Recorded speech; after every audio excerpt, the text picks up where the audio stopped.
பின்னை தொடும் அளவுக்கு ஆபரண தங்கத்தின் விலை நாளுக்கு நாள் அதிகரித்து வரும் நிலையில் அது குறித்து மக்கள் தெரிவித்திருக்கும் கருத்துக்களை என்ன நினைக்கிறது தமிழ்நாடு பகுதியில் தற்போது பார்க்கலாம்.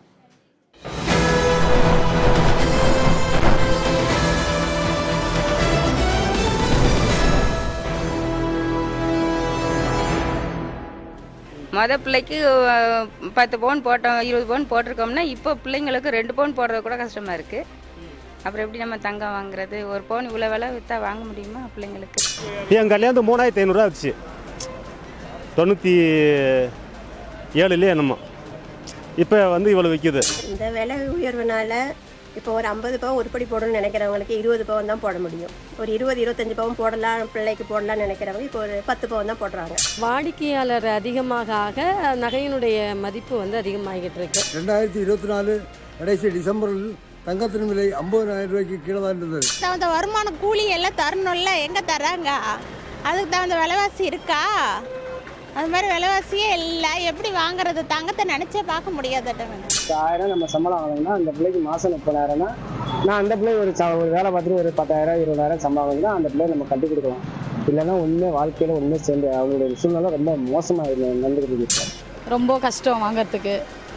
என்னன்னா கொஞ்சம் குறைச்சிக்கினா பரவாயில்ல. வசதியாக இருக்கவங்க டக்கு டக்குன்னு எடுத்துகிட்டு போயிடுவாங்க. கஷ்டப்படுறவங்களாம் வாங்க முடியாதுல்ல. கொஞ்சமாவது குறைச்சாலும் பரவாயில்ல. வெள்ளி அதுக்கு மேலே எடுத்துட்டு போகுது. நம்ம இப்படியே அடுத்தடுத்து காசு எடுத்துட்டு போறாங்க, நம்ம எப்படி வாங்க முடியும்? மிடில் கிளாஸ்லாம் அது பெரிய இன்வெஸ்ட்மெண்ட்டாக நினச்சிருந்தோம். இனிமேல் வாங்குறது கொஞ்சம் கஷ்டமா இருக்கும். ஒரு நாள் 200-300 கூலி வேலை போயிட்டு இருக்காங்க. அவங்களாம் எப்படி தங்கம் எடுத்து கொள்ளையெல்லாம் கட்டி கொடுக்க முடியும்? இன்னைக்குமே ஒரு கிராம் 150 ரூபா ஏறி இருக்கு. இன்னைக்கு ஒரு பவுன் 81 சில்லறை போயிட்டு இருக்கு. இந்த மாதிரிலாம் போயிட்டு இருந்தா எப்படிங்க? என் காலத்துக்கெல்லாம் எங்க அம்மா 10 பவுன் போட்டு கல்யாணம் பண்ணி கொடுத்தாங்க. இப்ப என் பொண்ணுக்கெல்லாம் பவுனுன்னா யோசனை பண்ற மாதிரியே இருக்கு. வெட்டாதே கனியா நிக்குது. 80,000 விற்றுனா இப்ப சராசரி வியாபாரம் பார்த்து நாங்க என்னப்பா எப்படிப்பா பவுன் எடுக்க முடியும்? இப்போ எங்களுக்கு கல்யாணம் ஆகும் போதெல்லாம் கூட 3,000 ரூபாய் 5 கிராமு. இப்போ 6,000 7,000 தான். பொட்டை பசங்களுக்கு எப்படி நாங்கள் வரதட்சணை கேட்குறாங்க, சும்மா கட்டின்னு போகிறாங்க. அவங்களுக்கெல்லாம் எப்படி நாங்கள் நகை போட்டு எப்படி கட்டி கொடுக்குறது? அதனால ஏறிக்கிட்டே போகும்போது நடுத்தர மக்கள்லாம் ரொம்ப கஷ்டப்படுறாங்க. அதை பற்றி கனவு காண்ட கூட ஒரு வாங்கி பொருளை வைக்கலாம். ஏன்னா இன்னைக்கு நீங்கள் எடுத்துக்கிட்டிங்கன்னா தமிழ்நாட்டில் தங்கம் ரொம்ப முக்கியமான விஷயம். கல்யாணமாக இருக்கட்டும், பெண்களோட எந்த ஒரு முக்கியமான தேவைகளாக இருக்கட்டும், ஒரு சின்ன சடங்கு சம்பிரதாயங்கள்லாம் கண்டிப்பாக தங்கத்தோட பங்கீடு ரொம்ப அதிகமாக இருக்குது. சம்பிரதாயத்துக்கு ஏற்ற மாதிரி நகை போடணும் அப்படிங்கிறது கட்டாயமாக ரொம்ப கஷ்டம்.